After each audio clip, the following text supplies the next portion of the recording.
Eh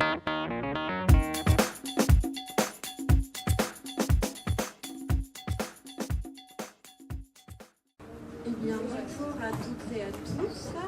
Merci d'être venus pour cette rencontre avec l'écrivain Yves Pagès pour son dernier roman, Encore heureux, paru aux éditions de l'Olivier. Cette rencontre, elle est un petit peu spéciale pour nous, car dans l'exercice de notre métier de libraire, nous avons à cœur, entre autres choses, de montrer au jeune public que la littérature n'est pas que dans les manuels, mais que c'est un matériau qui est vivant et infini. C'est donc dans ce sens que nous avons proposé à la classe de première L du lycée Chateaubriand d'élaborer et de mener la conférence qui va suivre. Je tenais à remercier les élèves qui vont intervenir ce soir pour le travail qu'ils ont fourni et aussi pour le pari qu'ils ont relevé. Je voulais remercier Sylvie Mel, leur professeur, pour son implication et son enthousiasme. Nicolas Roberti, notre journaliste favori, qui les a épaulés. Et bien sûr, Yves Pagès, qui a accepté de se prêter au jeu. Bonne conférence à tous. Je n'ai qu'un mot à ajouter à ce que vient de dire Virginie. Encore heureux. Alors oui, en effet, le Forum du Livre et les éditions de l'Olivier sont heureux d'accueillir Yves Pagès pour son roman Encore heureux, qui, pour une fois, en effet, va être présenté lors d'un entretien avec les élèves de la première L de Chateaubriand, emmenés, emportés et encadrés par leur enseignante qui les a pilotés pour élaborer un ensemble de questions. Donc je vais tout de suite laisser la parole, et plus précisément la parole à Kylian qui va nous présenter l'auteur en lui demandant sans doute une première question. Bonjour Lee. Bonjour. Donc, avant de commencer la discussion avec mes camarades, je vais donc vous présenter au public. Donc, vous êtes né le 24 septembre 1963 à Paris. Vous travaillez aux éditions Verticales depuis 1998 et vous avez pris la direction littéraire de l'édition avec Jeanne Guillon. En 2009, vous avez ouvert un site de création avec l'aide de Philippe Bretel et d'Alexandre Louad, qui se nomme archive.net, dans lequel vous dirigez le blog Pense Bête et où vous mettez en valeur des artistes et écrivains. Vous avez publié des textes dans des journaux, vous avez fait quelques essais et des livres parlant de l'art graphique comme Tiens, ils ont repeint, qui est sorti en 2017 aux éditions La Découverte. Mais vous écrivez surtout de la fiction. Vous avez aujourd'hui 11 fictions. Vous avez écrit Je ne vous avais jamais compté. Dont votre premier livre, La police des sentiments, édité par De Noël en 1990. Le Théoriste, sorti chez Vertical en 2001, qui a remporté le prix Welper. Souviens-moi, sorti chez l'Olivier en 2014. Et le plus récent, le livre dont nous allons parler aujourd'hui, Encore heureux, sorti en 2018 chez l'Olivier. Je vais donc vous demander de retracer les grandes lignes de votre livre au public. Bon, je n'ai rien à redire sur cette présentation absolument quasi exhaustive, si tant est qu'on puisse être exhaustive même quand on s'appelle Yves.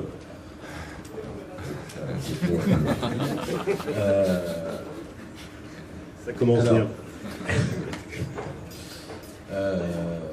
Donc voilà, alors les grandes lignes, retracer les grandes lignes d'Encore heureux, il y aurait plusieurs manières, parce que chaque livre, je pense qu'il y a plusieurs manières de les aborder. Donc celui-là, on pourrait l'aborder tout simplement en disant que ce livre retrace depuis l'âge de 4-5 ans jusqu'à l'âge de 50 ans, voilà un demi-siècle, on va dire en gros, du destin d'un personnage, et d'un personnage qui s'appelle Bruno Lescaut, et qui a 5 ans en 1967, et qu'on va, à la fin du livre, qu'on retrouvera en voyant ce qui lui est arrivé en 2008. Et entre-temps, le livre s'attache par étapes à décrire le parcours de quelqu'un qui va commettre un certain nombre d'actes délictueux, ayant depuis la maternelle, où on suit ses premiers actes délictueux, jusqu'à la fin de l'adolescence, où il a maille à partir avec des policiers en fin de manifestation au début des années 80, et puis qui va commettre un hold-up en 1983, et puis qui va finalement parvenir à s'échapper de l'hôpital parce qu'il a été blessé au cours de ce hold-up et avoir un parcours de fuite, de cavale, comme on dit, pour les gangsters, pendant 24 ans, 6 mois et quelques jours. Donc en fait, en vous résumant le livre de cette façon, je suis en train de vous résumer le livre qui ressemble fort à un roman criminel, un polar on pourrait dire. Donc il faut le raconter d'une autre manière pour comprendre comment un résumé parfois ne rend pas compte d'un livre. C'est-à-dire que finalement ce livre qui raconte, voilà, on va dire, l'histoire d'un criminel ordinaire, en fait, ce qui est extraordinaire, c'est pas tant ce destin qui est pas... Voilà, il y a des centaines de livres qui racontent la vie d'un braqueur de banque. Et là, pour tous ceux qui l'ont déjà lu ou feuilleté par extrait, on se rend bien compte que ce qui fait la singularité de ce livre est ailleurs.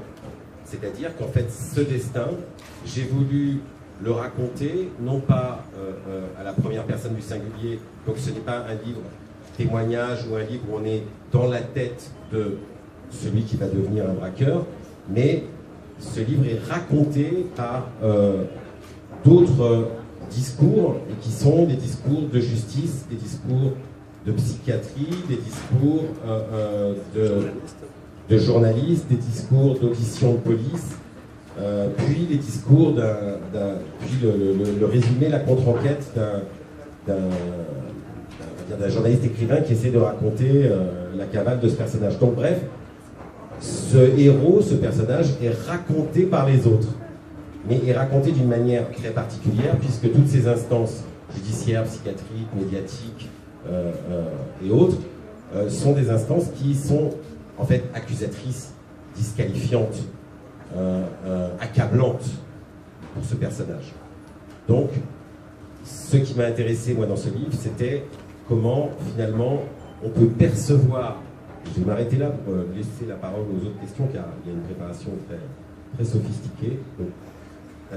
Donc, je veux simplement dire que, pour moi, l'enjeu, c'était d'essayer de silhouetter, comme ça, de brosser à gros traits, d'abord, le portrait robot de quelqu'un, et puis petit à petit, au lecteur de se réapproprier, de soustraire à ce dossier d'instruction accablant, de soustraire une personne, puis petit à petit son intériorité, petit à petit son humanité, et d'arriver, j'espère, au bout du livre, à lester la lecture du poids d'un être humain qui est infiniment plus complexe, incertain, attachant peut-être, que ce que les discours normatifs de la société construisent sur le portrait robot d'un criminel, quel qu'il soit, et quelle que soit la nature de sa criminalité.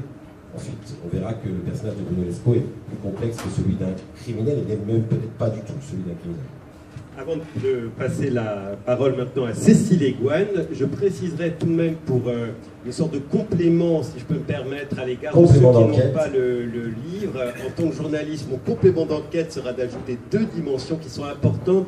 C'est que l'évolution du personnage principal, Bruno Lescaut, s'accompagne de tout le développement des courants alternatifs après 68. Donc on comprend que ce jeune homme est pris dans tout ce qui est gauche radicale, etc. et qui quand même est une toile de fond importante au roman.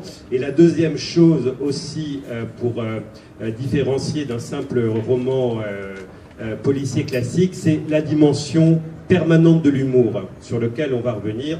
C'est un livre, moi je vous le dis, il y a des moments où j'ai pleuré de rire tellement ça me faisait rigoler. Il y a des formules qui sont extrêmement amusantes. Je passe donc la parole à Cécile Egoine pour une seconde question. Cécile, je t'écoute.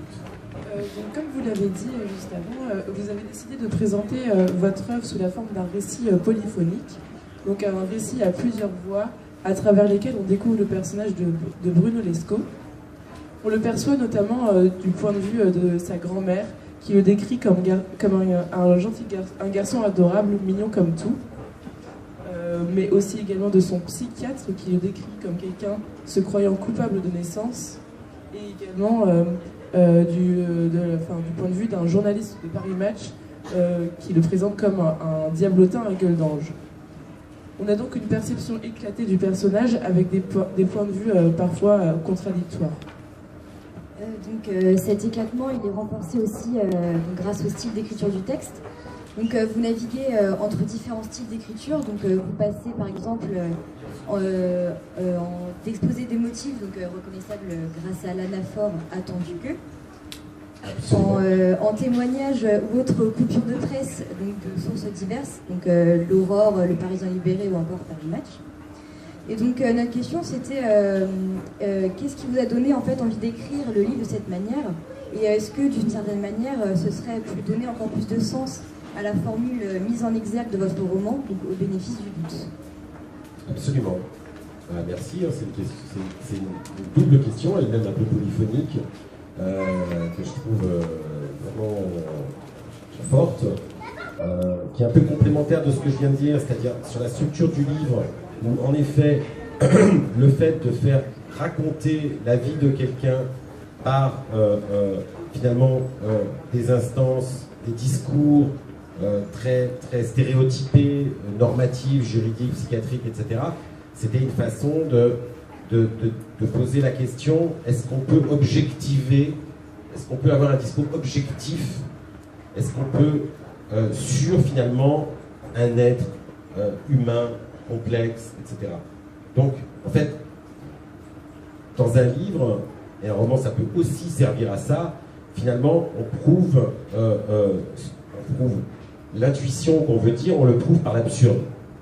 C'est-à-dire qu'en fait, j'ai tellement utilisé pendant, disons, les 2/3 du livre, des discours objectivants, des discours comme ça, très stéréotypés, bon, même si je les fais jouer avec humour et je leur fais se mordre la queue, c'est sûr. Les caricaturant un peu volontairement. Voilà, mais je les pousse jusqu'à, en fait, ce que ça s'appelle, c'est que je les pousse à la limite de l'absurde. Hein, donc c'est une technique comme ça, et c'est vrai que c'était une façon de dire, il n'est pas, enfin je veux dire, on ne peut pas venir au bout de la complexité de quelqu'un par ces espèces de portraits qu'on lit tous les jours dans le journal, dans les faits divers, etc., par ces résumés, par ces a priori, par ces stéréotypes qui sont posés par les différentes instances sociales. Voilà.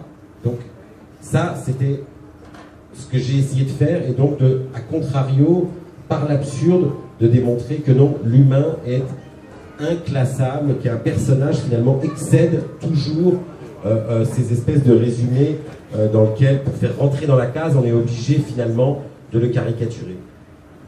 Ensuite, là, vous avez posé une autre question qui est plus profonde encore, et qui est le fait que dans ce livre, qui est en effet dédié au bénéfice du doute, alors comme ce livre a l'air d'être un immense procès, comme dans beaucoup de films américains, en fait, ce livre commence par des attendus de justice qui vont avoir lieu à plusieurs moments, et en fait, c'est un immense procès à l'intérieur duquel il y a des trouées qui nous permettent de comprendre la vie entière du personnage.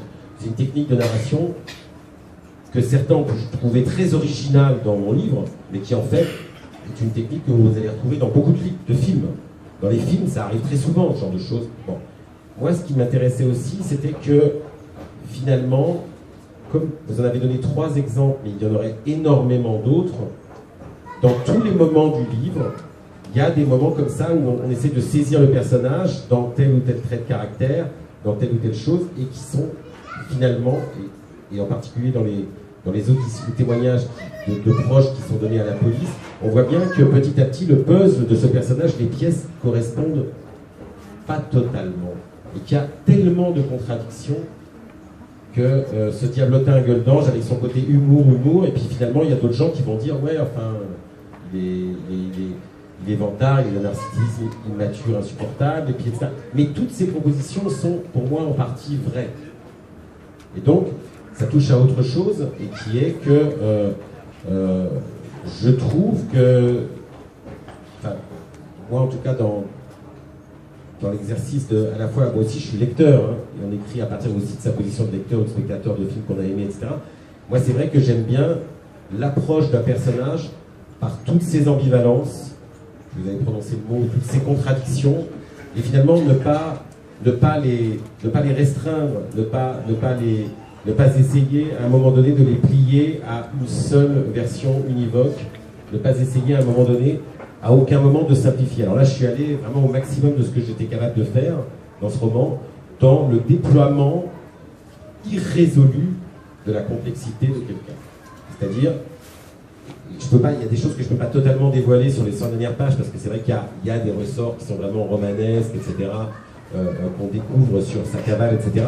Mais il y a des éléments de lui-même, de son évolution, de tout ça, qui sont des choses qui font que seul chaque lecteur va arriver, c'est mon idée, hein, va arriver à partir de ses propres contradictions personnelles, intérieures, va arriver à s'approprier la complexité de ce personnage et à lui donner donc chair et vie. Voilà. Mais pour moi, c'est extrêmement important dans tout ce que je fais, dans tous les livres que j'ai faits, dans tout ce que j'ai pu faire, y compris dans mes collègues de graphique, dans tout ce que... Moi, ce qui m'intéresse, c'est de construire un puzzle qui préserve la complexité et surtout les contradictions internes de l'être humain. Donc, voilà. Et de jamais simplifier psychologiquement un être. Donc Yves Pagès a en effet répondu à la question par en fait 2 éléments, c'est que même un ouvrage de 500 000 pages ne pourra jamais réduire complètement l'intimité d'un être humain. Comme on le voit même par exemple chez Joyce ou des gens comme ça, quel que soit, on ne pourra jamais dire la formule de la psychologie des ressorts humains. Et le deuxième point qui est très important, c'est de montrer qu'il y a des contradictions qui se tissent au cours de la description et que c'est aussi au lecteur lui-même de recevoir ces contradictions et d'essayer de percevoir un sens propre. Voilà. Donc, du coup, moi, je voulais vous demander si vous pensiez qu'on peut être, si vous estimez qu'on peut être coupable dès l'enfance. Alors, oui, bah sur cette question, elle est très simple, puisque les quelques dizaines de pages qui ouvrent ce livre sont en effet des pages qui sont comme en effet si un juge, un magistrat, qui allait prononcer la peine liée à un délit qui arrivera beaucoup plus tard dans le livre, hein, le premier incident avec un policier en civil, puis ensuite le braquage. En fait, on essayait cette hypothèse qui existe vraiment dans la société, qui est de dire, mais alors il y a des prédispositions criminelles chez quelqu'un. Hein, donc il y a une nature criminelle qui sont des choses vraiment très très profondément qui ont été pensées par la psychiatrie du 19e siècle et qui, hélas, chez certains esprits politiques un peu confus, continuent à cheminer dans leur esprit en pensant que réellement il y a des signes annonciateurs, il y a des prédispositions criminelles. On a eu ça encore il n'y a pas si longtemps avec Sarkozy, mais je pense que je suis sûr que ce sont des choses qui sont quand même dans un impensé qui malheureusement est de plus en plus réactualisé et qu'en fait il faudrait dépister. Je suis sûr qu'il y a des gens qui vont bientôt nous proposer de dépister les signes de pré-radicalisation chez les enfants issus de l'immigration. Je suis sûr que ça va arriver bientôt parce que c'est en fait une lubie qui n'est ni de droite ni de gauche, c'est un fantasme du fait qu'en fait, dans l'enfance, on peut trouver... En fait, les destins des gens ne sont que le déploiement de ce pourquoi ils étaient psychogénétiquement programmés. C'est quelque chose qui est dans énormément de têtes, hélas. Donc moi, dans cette démonstration que j'ai qualifiée tout à l'heure de démonstration par l'absurde, j'ai fait comme si un juge qui jugeait un type pour un braquage à l'âge de 22 ans, il allait se dire, on va regarder à la maternelle ce qu'il faisait là. Quand il avait 5 ans, là, qu'est-ce qu'il faisait? Ah, il mordait sa maîtresse. Et puis il faisait des bisous dans les pissotières à sa petite copine. Oula, dangereux pervers. Dangereux pervers, prédisposé à devenir ce qu'il est devenu. En fait, il n'est jamais devenu que ce qu'il était déjà. Hein? Ce qui est une position, par exemple, même en philosophie, ça a un sens. Hein? On ne devient jamais que ce qu'on est déjà. Il y a des gens qui sont d'accord avec cette proposition ou pas. Ta question était, est-ce que je suis d'accord? Non. Non. Alors, moi, je suis profondément d'accord avec une phrase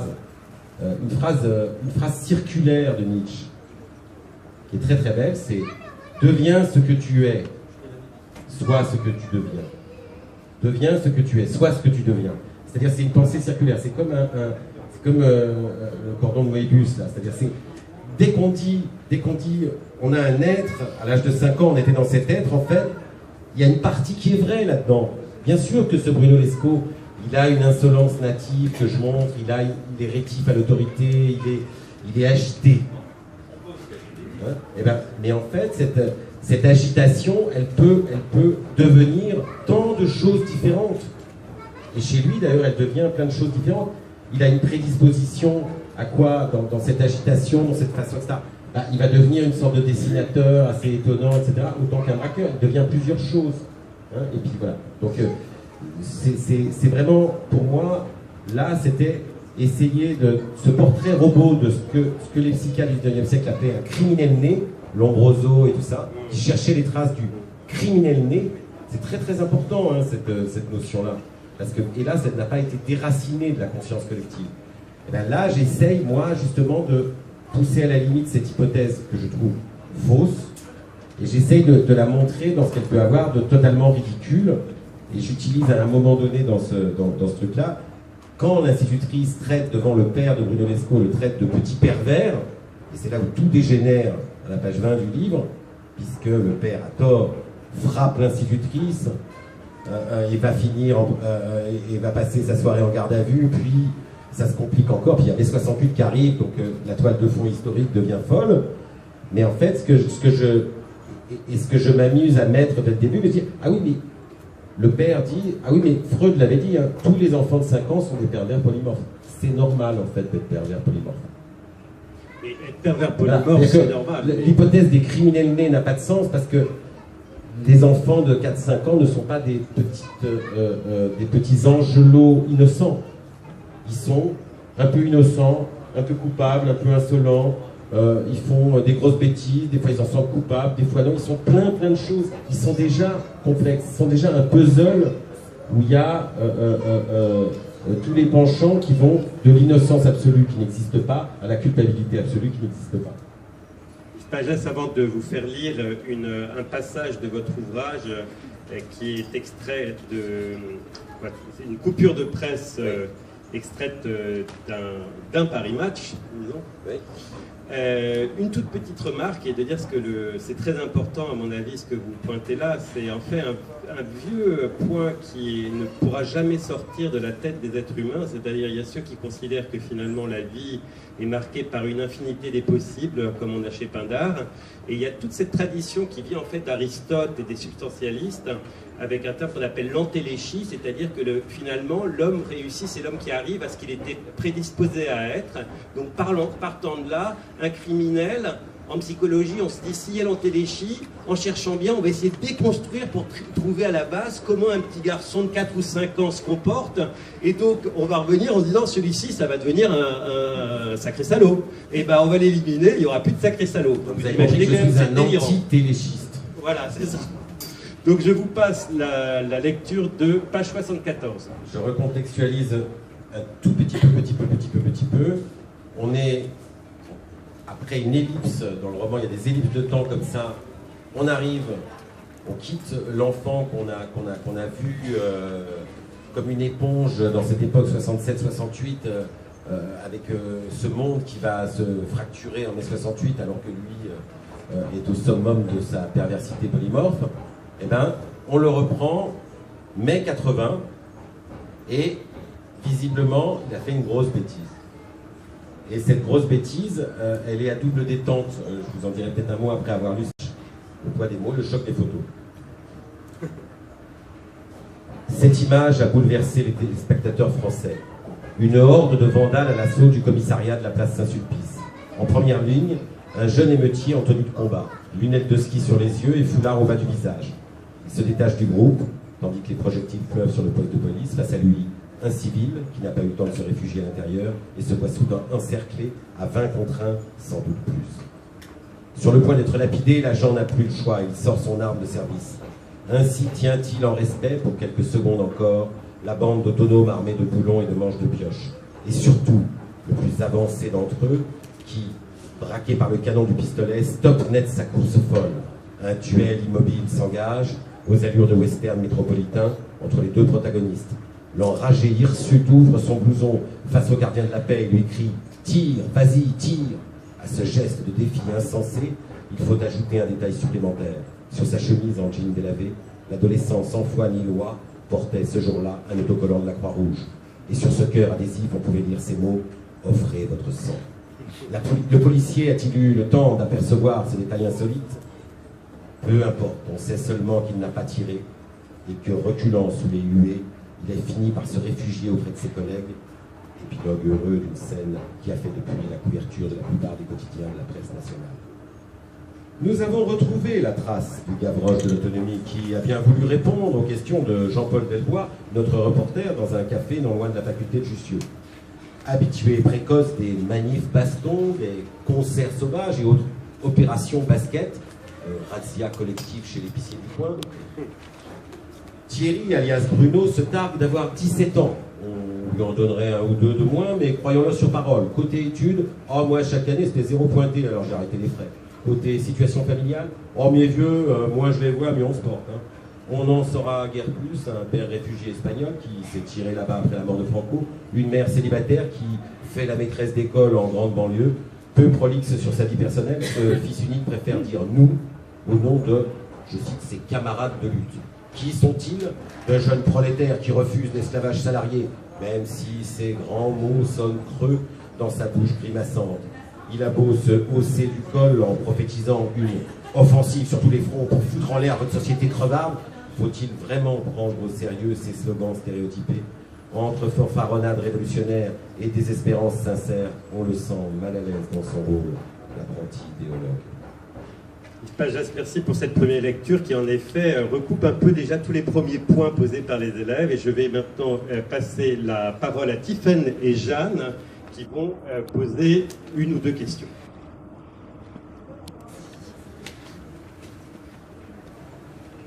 Est-ce que par le récit... Tiffaine.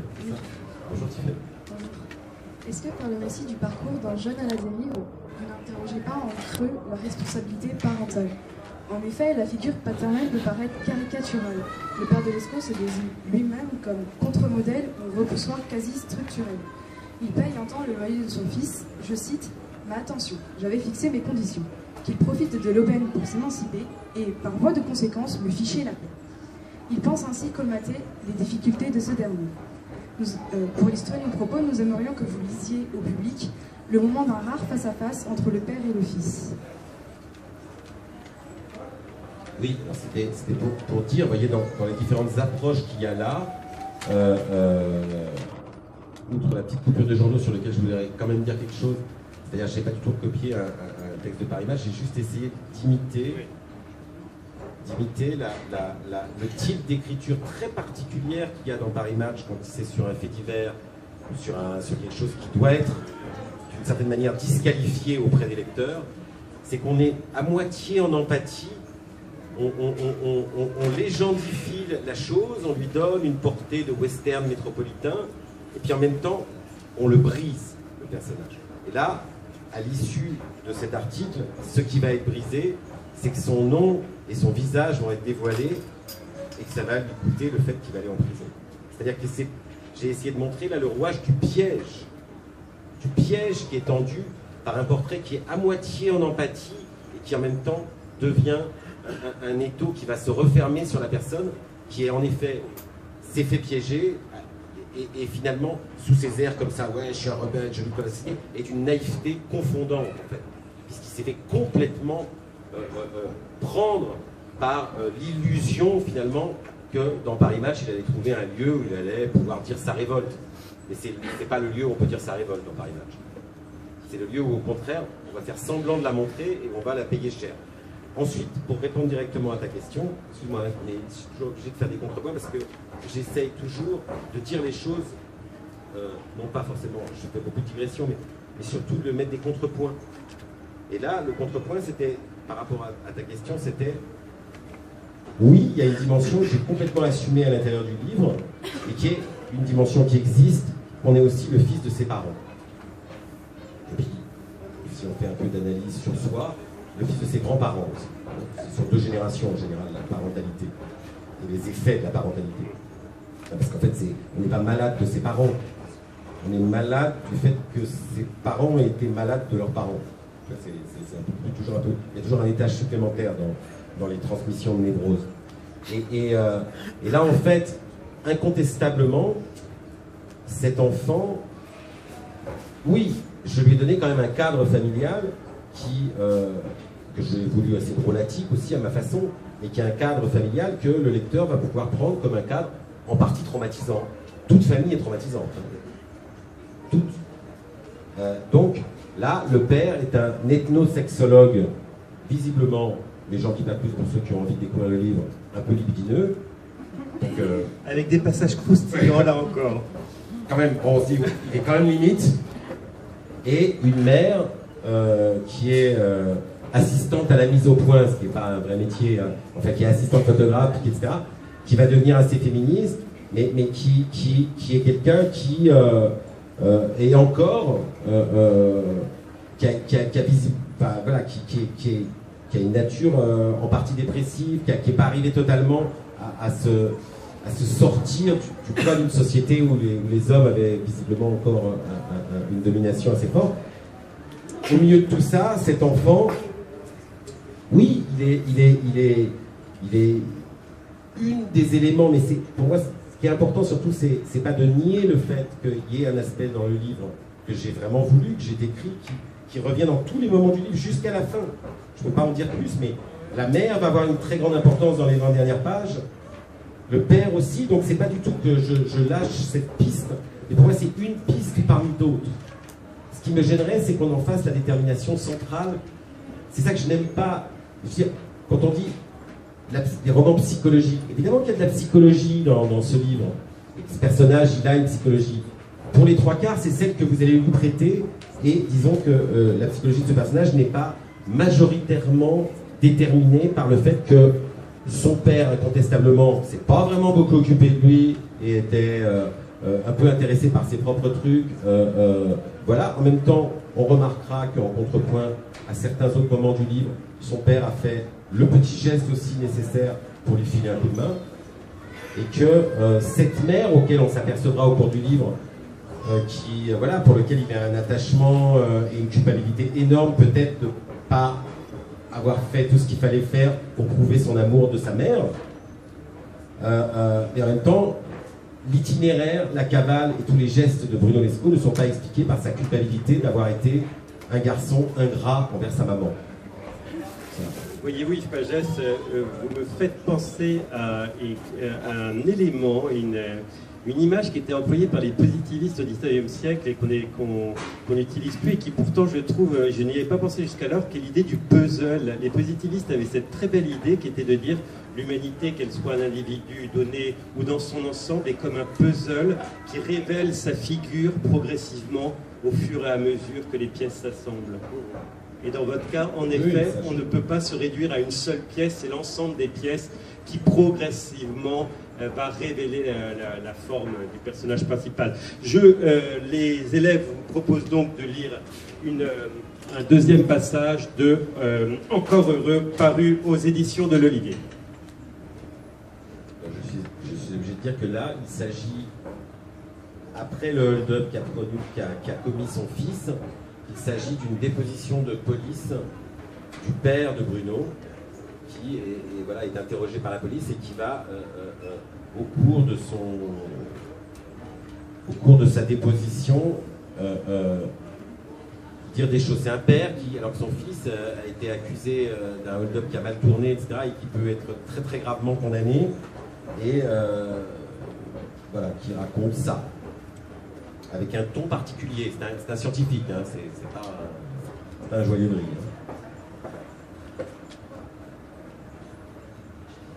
Il raconte les rapports avec son fils. Hein. Pour une surprise, c'était du jamais vu. En fin de repas, Bruno m'a tendu un paquet. Visiblement, c'était un gros livre emballé dans du papier aluminium.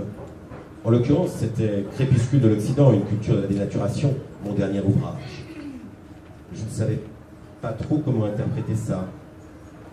Tout de suite, Bruno m'a dit de l'ouvrir, parce qu'il y avait plein de surprises à l'intérieur.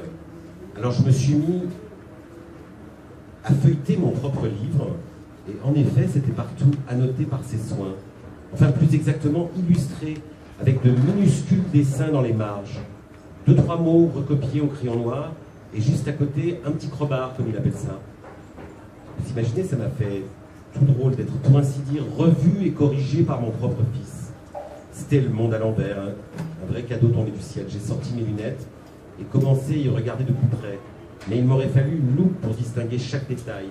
Des masques élémentaires sculptés dans des disques vinyles, des boîtes crâniennes surmontées d'antennes de télé, des assemblages totémiques de dominos ou de pièces de Lego, et tout autour de très petits personnages à tête de mouche. Avant que j'ai eu le temps de réagir, Bruno a ajouté « Ouais, j'ai pas tout compris à ta prose, mais j'ai bien aimé quand même. » Surtout un passage qu'il cherchait en tournant nerveusement les pages. Je me souviens, c'était dans le chapitre sur la vituité consumériste et son trop-plein en décomposition. Ça lui avait beaucoup plu, semble-t-il. Ça,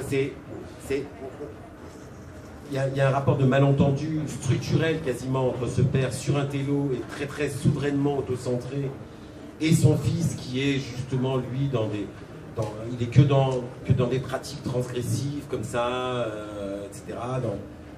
Il est dans les marges, le fils. Il vit dans les marges. Et finalement, c'est un moment, je pense que c'est pas très facile à lire ce moment parce que c'est un moment qui arrive dans le livre comme un moment d'émotion, j'ai voulu, pour le dire autrement, comme un moment d'émotion surprise, parce qu'il n'y a pas de rapport entre le fils et le père.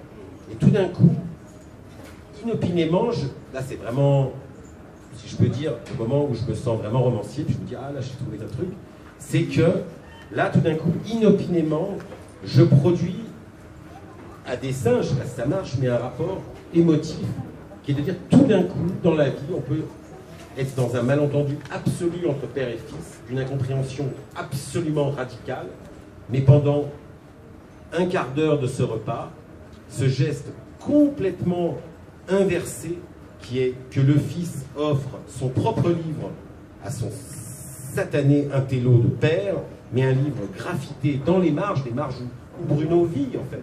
Et que là, il y a quelque chose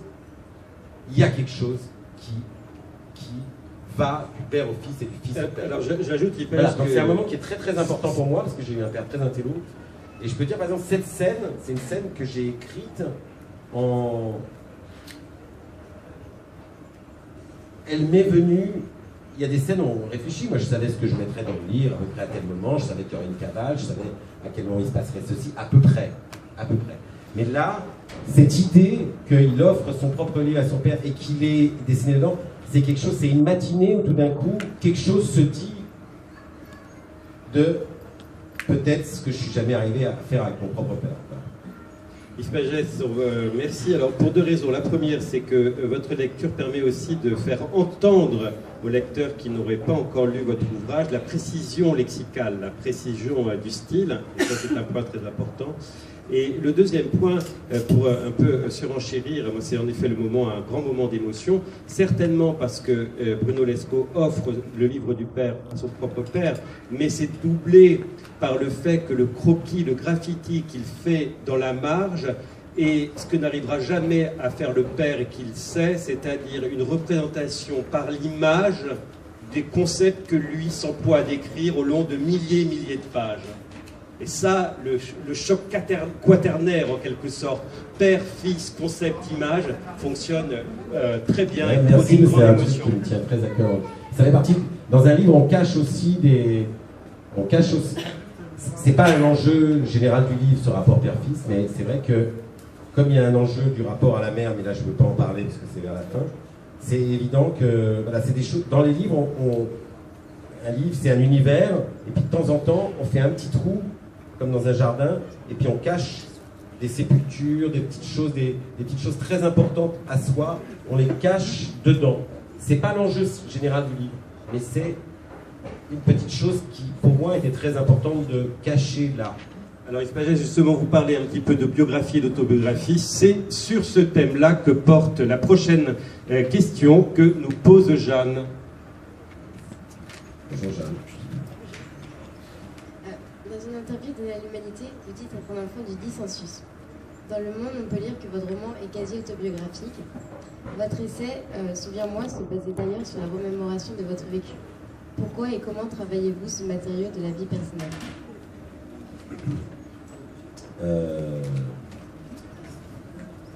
Alors, en effet, moi j'ai commis un seul livre qui avait un caractère autobiographique.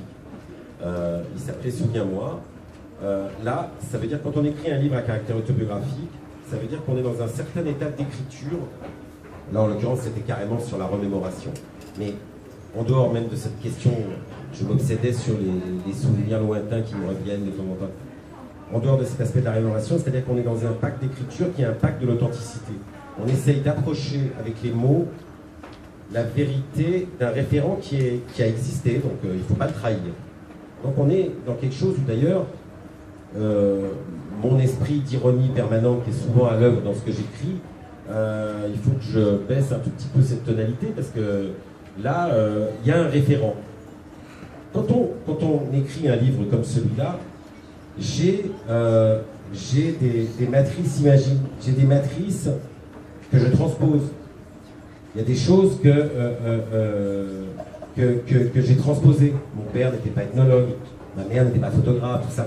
Mais en fait, je me suis servi de petites choses partout que j'ai déplacées, transposées. Et puis, d'ailleurs, c'est très marrant, mes parents, ils n'ont pas divorcé, mais hop, un bouquin, c'est génial, tiens.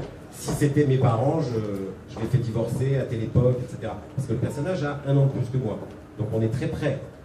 Et il est né rue Chapon, moi je suis né rue Chapon aussi, mais lui il est né au 2 bis et moi je suis né au 2. Il y a ce rapport comme ça, là, de très léger déplacement.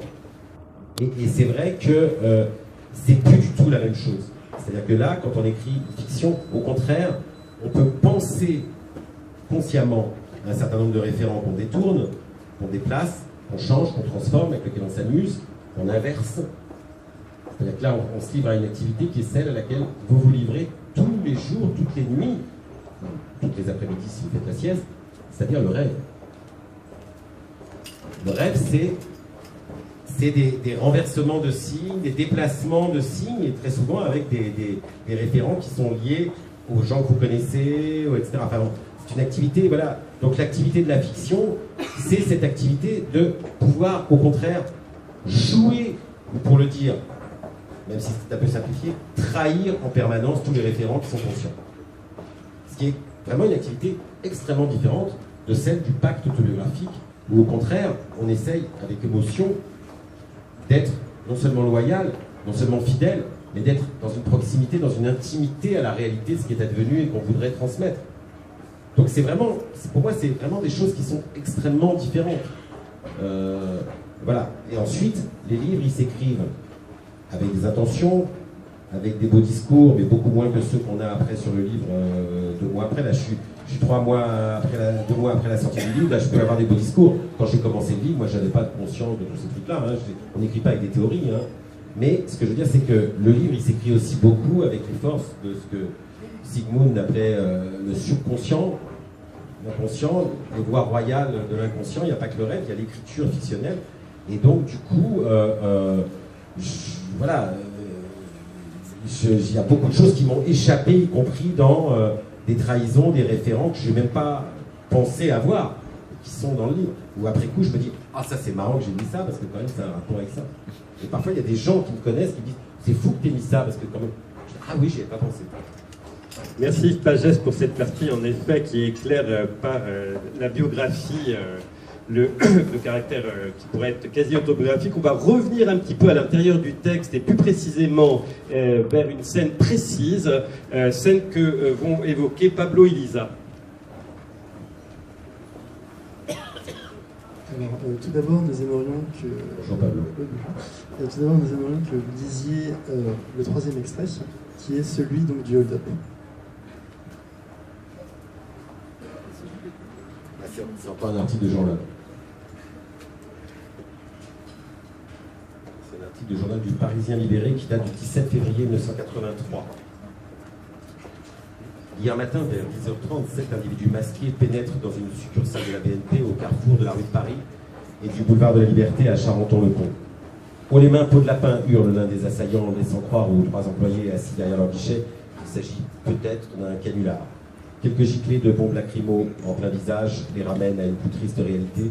Il s'agit bien d'un commando de malfaiteurs arborant pour la plupart un même visage postiche, celui du président Mitterrand, récemment élu, à l'exception d'un comparse cachant son identité sous un masque de panthère rose. Pistolet braqué dans leur direction, les rares personnes présentes dans le hall d'accueil sont sommées de faire les morts face contre terre. On dénombre alors, outre le personnel de la succursale, 5 personnes en ligne de mire, une jeune femme enceinte, un couple de retraités, un agent des pompes funèbres et le gérant du bar tabac en face qui, quelques heures plus tard, a bien voulu confier sa version des faits à notre reporter. Ah ben, ces voyous avaient bien préparé leur coup, raconte le buraliste. En 2 minutes, ils avaient arraché les fils du téléphone, la caméra au-dessus de l'entrée et même fait sauter les plombs du tableau électrique. Ensuite, en fouillant dans les bureaux, à part 2 conseillers qu'ils ont allongés de force à côté de nous, ils ont aussi retrouvé le directeur. Lui, ils l'ont menacé de mort pour qu'il aille leur ouvrir la porte de la salle des coffres en bas. C'est ça qui les intéressait. Ensuite, il y en a plusieurs qui sont descendus derrière lui avec des lampes torches. Une fois en bas, je ne sais pas combien ça a duré, 5 bonnes minutes avant qu'on entende des éclats de voix. Et le début d'une fusillade. À notre niveau, il n'était plus que 3 ou 4 à nous surveiller, mais ça a été tout de suite la panique. Ils ont attrapé la nana enceinte et le type en uniforme de croque-mort, et hop, ils les ont fait avancer jusqu'à la porte vitrée, flingue sur la tempe pour protéger leur sortie. La suite de cette prise d'otage aurait pu virer au cauchemar. Mais le sang-froid des forces de l'ordre a permis d'éviter les pires. Massées de part et d'autre de l'entrée, elles ont procédé à l'arrestation des fuyards sans encombre. Quant à savoir ce qui est réellement survenu au sous-sol de l'établissement bancaire, les faits sont moins aisés à établir. Selon la préfecture, on indique qu'au moment de l'intervention, un agent a été la cible d'un coup de feu. Ses collègues ayant aussitôt riposté dans la pénombre, ils ont mis hors de combat les 4 voyous retranchés dans la pièce où ils avaient commencé à fracturer quelques casiers au burin. D'après la même source, il semble que le pronostic vital du policier ayant reçu une balle sous l'épaule gauche soit hélas engagé. D'autre part, on croit savoir que ces braqueurs seraient bien connus des services pour avoir des accointances avec les milieux des squats anarchistes de la région parisienne. Je pense qu'on va avoir une question un peu d'ordre politique et sur la jeunesse. Tu as la parole, Pablo. Alors donc, dans la scène du braquage, entre parenthèses à main désarmée, donc Bruno Lescaut et ses compagnons vont donc attaquer une banque avec des masques de François Mitterrand, ce qui démontre bien leur esprit d'espièglerie libertaire et provocateur. Néanmoins, on remarque tout de même ici une rupture majeure dans le récit, puisque l'on passe du domaine un petit peu enfantin et entre parenthèses humoristique des graves par exemple, ou des concerts, à quelque chose de beaucoup plus sérieux et important, qui est donc l'attaque d'une banque qui va quand même se solder par la mort d'une personne. Donc, je crois que la collègue veut aussi intervenir. Nous nous demandons donc de quelle manière vous avez pu travailler votre texte de façon à ce que la pensée jusqu'au boutisme radical de Bruno Lescaut se fasse clairement ressentir par le lecteur. De plus, avez-vous même des affinités avec le milieu alternatif, avec les influences rennaises et Ça, vous regardez. Vous allez devoir répondre. À l'aube du cinquantenaire de mai 68, pensez-vous que la jeunesse d'aujourd'hui occupe une place tout aussi importante qu'en 68 dans l'engagement des contestations actuelles? Alors, je répondrai à ça. Vaste question. Je répondrai à ça vers la fin, parce qu'il y a des enjeux qui sont des enjeux liés à la fiction, à la littérature, il y a des enjeux différents, mais je ne vais pas échapper à cette question. Qu'est-ce que je voulais dire? Oui, alors, sans trop en dévoiler, parce que plus on avance dans le livre, plus ça devient compliqué un peu de trop dévoiler, c'est évident que jusque-là, le personnage de Bruno Lescaut, dont on parle depuis tout à l'heure, oscillait entre des enfantillages de maternelle, et puis ensuite, finalement, des petites vantardises liées en effet à des graffitis, des petites altercations avec un policier, vas-y, tire, enfin et puis, en effet, une pratique du graffiti, et puis une pratique de la musique punk. Hein, la musique punk, ça naît 76, 77, aussi bien, enfin, disons, en Angleterre, on parlait de ce qui se passe sur la côte des États-Unis, c'est plus compliqué de savoir si on appelle ça. Ou autour de 108, 119, 80, etc. Et il est un batteur assez catastrophique, d'un groupe punk, si bien d'ailleurs que les autres membres du groupe proposent de le remplacer par une boîte à rythme. C'était une des caractéristiques, la boîte à rythme de la scène punk parisienne, c'est pour ça que je me suis amusé à faire ça. Et en effet, comme tu l'as très bien dit, il y a quelque chose en effet là qui, c'est pas que ça s'accélère, c'est que tout d'un coup, il y a un événement, ce braquage, qui est un événement qui, d'une certaine manière, dans mon esprit, était censé, non pas unifier, mais rassembler pas mal des énergies, des activités marginales, des activités de transgression ou de révolte, appelons-les comme on veut, de ce personnage, dans la mesure où ce braquage réunit en lui-même toute la dimension clownesque du personnage, qui lui, vous avez bien compris, il n'a pas mis le masque de Mitterrand, lui il a mis le masque de Panthère Rose. Et puis en même temps, il va faire des graffitis sur la salle des coffres. Et puis en même temps, on découvre à mesure dans le livre, à travers différents scénarios, que ce braquage est un fiasco complet, mais devait être un braquage à 200 personnes, suivi d'un défilé carnaval dans les rues de Charenton, en distribuant, si certains liasses de billets avaient été en effet subtilisés ou empruntés à la banque à coup de burin, de les distribuer à la cantonade. Donc on voit que c'est quelque chose qui est à la fois toujours porteur d'une utopie enfantine, on va dire. Hein, partager les richesses, mais alors vraiment au pied de la lettre, avec une littéralité comme enfantine, rêveuse. Et puis en même temps, avec un côté artiste, parce que en fait, ça ressemble aussi beaucoup à ce qu'on a appelé dans les années 60-70 un happening. Hein, ça ressemble à un happening d'art contemporain, enfin de la naissance de l'art postmoderne comme ça. Enfin, je veux dire, ça paraît presque irréel. Et c'est dans les conditions même de son fiasco, qui est une autre des dimensions esthétiques de l'art contemporain, l'art du fiasco, que finalement, du coup, cet événement, je dirais, est assez difficile à, là encore, de mon point de vue, à qualifier complètement. Est-ce que c'est un braquage? Ça ressemble au braquage qui se pratiquait en 1983 par un gang qu'on appelait le gang des postiches, qui était animé par pas mal de gens natifs immigrés de deuxième génération plutôt, de Belleville puis de Montreuil, et qui eux avaient fait des braquages célèbres, toujours déguisés, avec une sorte d'humour comme ça, d'humour du déguisement. Alors ils en avaient fait un célèbre avec le masque de Georges Marchais, qui était leader du Parti communiste à l'époque, mais ils se déguisaient des fois il y a un côté Arsène Lupin. Hein, donc ils se déguisaient des fois avec des postiches, des moustaches, en s'habillant en bourgeoisie presque du 19e siècle, enfin avec des chapeaux blonds. Enfin, c'était hallucinant leur art du postiche.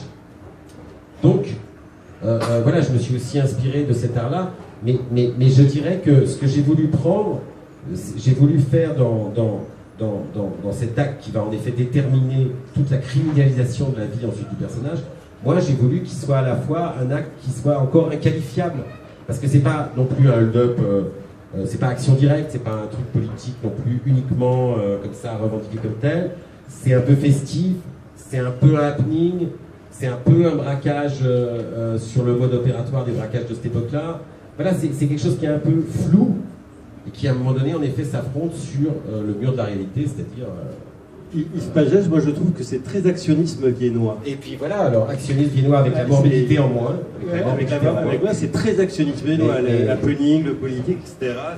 Voilà. Il y a un côté Mardi Gras. Et puis pour répondre finalement à ta question,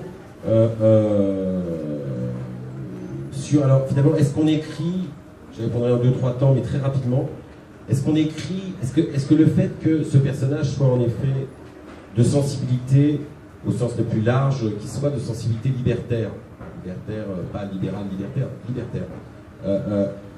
Est-ce que ça veut dire qu'on ne peut que si je le fais, ça veut dire que moi, je suis libertaire et donc que j'écris un roman engagé, un message qui développe forcément à l'identique la pensée de ce que je suis. Je ne crois pas que c'est comme ça que fonctionne la fiction. Ensuite, il y a forcément des éléments dans mon puzzle à moi de sensibilité libertaire, sinon je serais pas... Voilà, on sent bien que j'ai une intimité avec ce personnage entre eux. Ok, voilà. Mais disons que je ne voudrais jamais que ce soit pris comme, comment dire, un roman n'est pas une zone d'application pratique d'un dogme, d'une idéologie ou d'une pensée qu'on a. C'est beaucoup plus compliqué que ça parce que je montre, y compris dans le livre, aussi beaucoup des talons d'Achille, des faiblesses, des fiascos, des vantardises, aussi de la geste anarchiste drapeau noir. J'en montre aussi beaucoup voilà, peut-être avec empathie, pas de façon criminalisante de ma part, mais voilà, donc c'est sur la dernière question qui était liée aux jeunes d'aujourd'hui, etc. Alors je pense qu'il faut toujours être très très précis, puisque c'est les commémorations des années 68 et tout ça. Et en fait, il faut jamais oublier que voilà, les lycéens et les étudiants devaient porter des cravates en cours, etc. Donc c'est une libération des corps qu'il y a eu aussi en 68, et pareil pour les ouvriers qui étaient à la chaîne, qui pointaient, qui avaient des contremaîtres, qui avaient des cadences, etc. Bon, c'est une libération des corps contre des disciplines, et donc aujourd'hui, la jeunesse, elle se libérera des nouvelles. Il y aura des à-coups, il y aura des printemps arabes ici, et qui seront des nuits debout, à l'envers, diagonale, etc., qui se libéreront des nouvelles disciplines des corps, des nouveaux modes de contrôle, qui ne sont pas exactement la pointeuse, sont la badgeuse, maintenant peut-être. Like. Je veux dire, maintenant, il faudra pas, pour rien du tout, hein, mais disons que là où est le ridicule de dire, mais est-ce que finalement, comme le macronisme, c'est l'ennui réincarné, il faut bien le dire quand même, est-ce que on va dire, alors mai 68 approche, puisque finalement mai 68 est postérieur à juste la déclaration dans le monde, la France s'ennuie. On ne s'est jamais autant emmerdé que sous Macron. Mais là donc, mai 68 va arriver. Non, c'est-à-dire que c'est pas la reproduction du même. Tous les remakes sont pathétiques. Les remakes de tyrannie comme les remakes d'émancipation. Par contre, moi, je ressens très fortement, en vieillissant, j'ai 54 ans, il y a un petit coin de ma tête qui espère que disons, la génération d'après remet en cause les nouvelles formes du contrôle des corps, du temps, du plaisir, du labeur, et de tout ça, et le remettre en cause donc en inventant des nouveaux mots, des nouveaux appareils critiques pour ça, des nouvelles formes pour le faire, dont des zones d'autonomie temporaire à défendre, etc., comme on veut, qui sont une forme nouvelle, qui est en train de s'inventer, et pas forcément sur le mode cagoule, foulard, etc. Zone à défendre, zone d'autonomie temporaire, tout ça, c'est, si on y réfléchit en dehors de la conflictualité locale de ceci, c'est des nouvelles formes d'envisager la préservation de zones d'autonomie où on arrête où on peut vivre autrement, cultiver autrement, etc. Je pense que ça, c'est des formes qu'en 68, c'était pas ça qui était en train de s'inventer. Mais voilà, donc il y a des choses qui vont poindre, et tous les prophètes qui vous disent ça va arriver à tel moment et ça sera sous cette forme sont évidemment les gens à fuir tout de suite. Yves Pagès, le Larzac est quand même un peu un ancêtre de Notre-Dame-des-Landes, quand même. Et moi, je ne parlais pas de Notre-Dame-des-Landes, je disais pour l'idée de zone d'autonomie. Oui, alors. Espérons, alors, avec aussi, là aussi, la des grandes difficultés, c'est l'hégémonie du technopolitique, qui est quand même. On ne va pas s'engager sur voilà, ça va s'engager. J'ai justement dit. Vous citiez des bons mots, et je cite alors une formule qui fait écho à votre dernière réponse et qui m'aura quand même bien fait rire, vraiment. C'est, donc je vous cite, si le capital constipe, l'anarchie. Oui, bon. Et c'est parce que là, c'est la période scato, il y a 14-15 ans, quand il dit ça, etc. Comme moi, là, je peux vous dire la fabrique. Je me suis souvenu de slogans qui se disaient dans des manifs lycéennes, les premières que j'ai faites. Et il y avait celle-là, et moi, j'étais l'auteur, parce que comme les syndicalistes profs criaient toujours 25 élèves par classe, moi, le cortège de mon bahut, on criait 25 flippers par classe. Voilà, j'étais dans cet humour-là, un peu potage, mais ça... Un peu potage, voilà. Et on a parlé de l'image, des graffitis, alors là, des tags, etc. C'est précisément le sujet que va maintenant aborder HR sur la question des graffitis. Je te donne la parole. Bonjour HR. Bonjour. Donc, vous avez publié dans No Copyright Sorbonne 68 Graffiti l'ensemble des inscriptions qui figuraient sur les murs de cette faculté au moment des mouvements sociaux. Dernièrement, vous avez publié « Tiens, ils les ont repeints ». Dans la préface, vous dites ceci. On dit des murs qu'ils ont des oreilles, mais c'est toi qui murmures. Celles et ceux qui, depuis le milieu du 19e siècle, s'emploient illégalement à y laisser des traces, avec force, craie, charbon, feutre, pinceau ou bombe aérosol l'ont bien compris. Les murs nous interpellent. Le personnage Bruno Lescaut a un nom qui croise escroc. Nous en avons précédemment parlé de ses rapports difficiles avec l'autorité. Et Lascaux, grotte paléolithique célèbre pour sa peinture rupestre. D'ailleurs, ce personnage aime beaucoup taguer. À votre sens, la pratique du graphe parmi les autres arts qu'il pratique fut-elle le meilleur moyen pour lui de s'exprimer et de nous interpeller?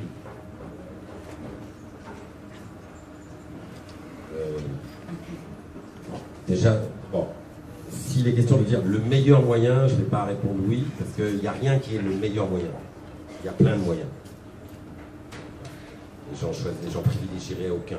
Parce que sinon, on entre dans le cadre d'une démagogie. Le meilleur moyen de. Dès que les prophètes arrivent en disant le meilleur moyen de. Celui-là, prophète, emmerdeur.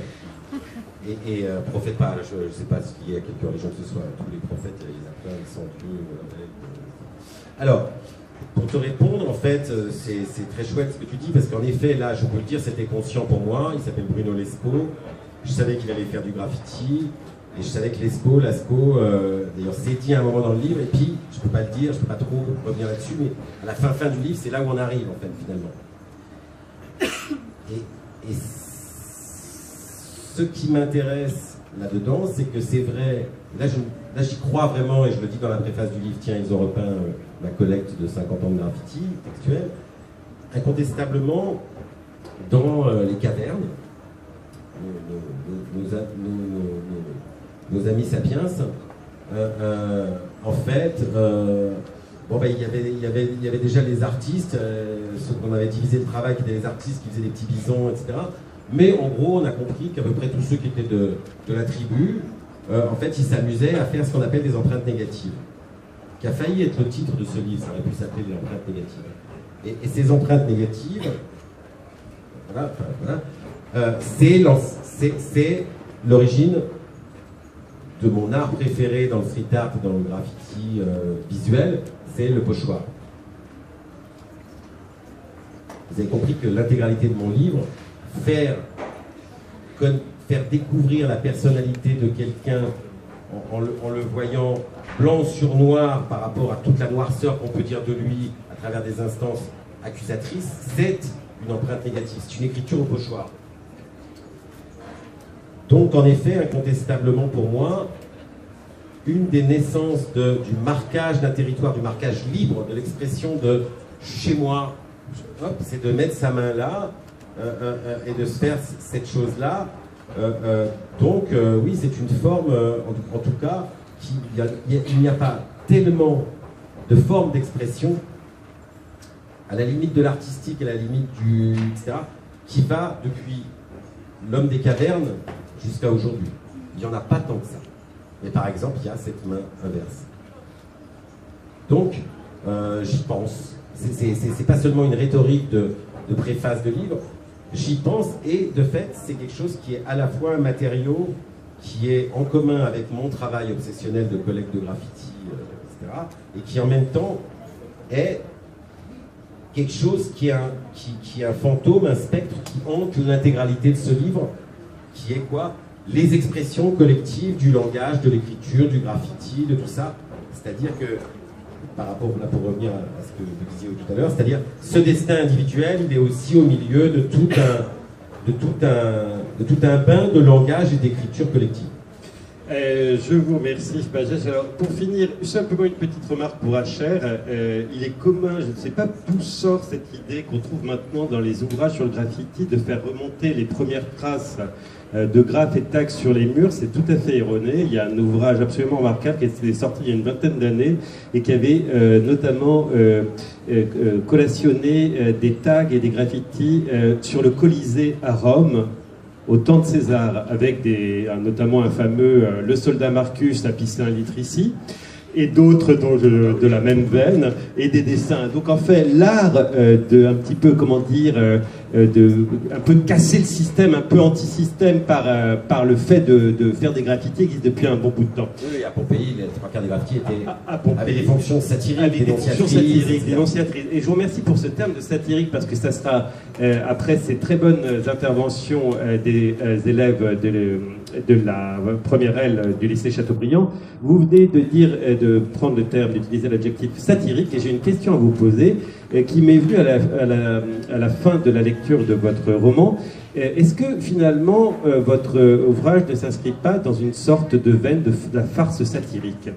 quand je dis farce, en fait, tout ce qui est comique des situations, comique des bons mots, etc., comique des psychologies, les métiers qui sont poussés, radicalisés, qu'ils en deviennent légèrement comiques parce que les personnes sont caricaturées, etc., etc., et le tout servant finalement une satire sociale. C'est une question. On n'a pas forcément tout de suite une réponse réfléchie. En fait, c'est marrant parce que je nuancerais un peu, surtout la terminologie, l'usage des mots. Moi,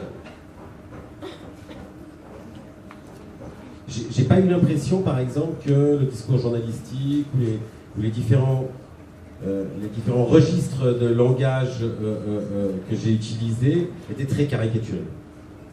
En fait, légèrement quand même.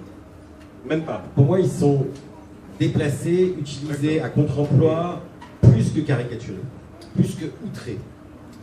En fait, mais là je parle de mon intentionnalité, de ce que j'ai essayé de faire.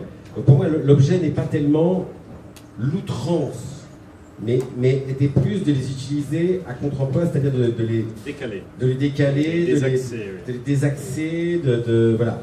Donc de les...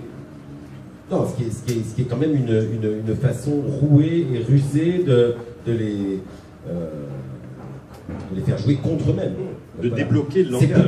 C'est plutôt quelque chose qui me parlerait plus.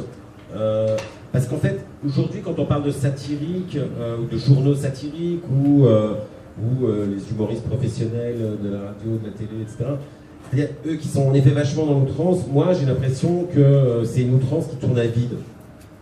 Et qui est blasphématoire, mais au sens où c'est le concours de blasphème, c'est celui qui va dire le plus gros mot, le truc le plus scandaleux, on n'arrête pas de voir ça, et qui va donner lieu au clash, qui va être pris en vidéo sur tous les trucs, et puis on va se passer. C'est tout ça, alors moi ça m'est très, ça m'est très extérieur, dans cette esthétique de l'outrance et de la satire. Ensuite, disons, je dirais, alors là je parle vraiment de ce que je voudrais faire. Donc je ne suis pas évidemment maître, moi je ne suis pas maître des effets, je suis maître de la fabrique du dispositif, je ne suis pas maître, et encore c'est beaucoup dire.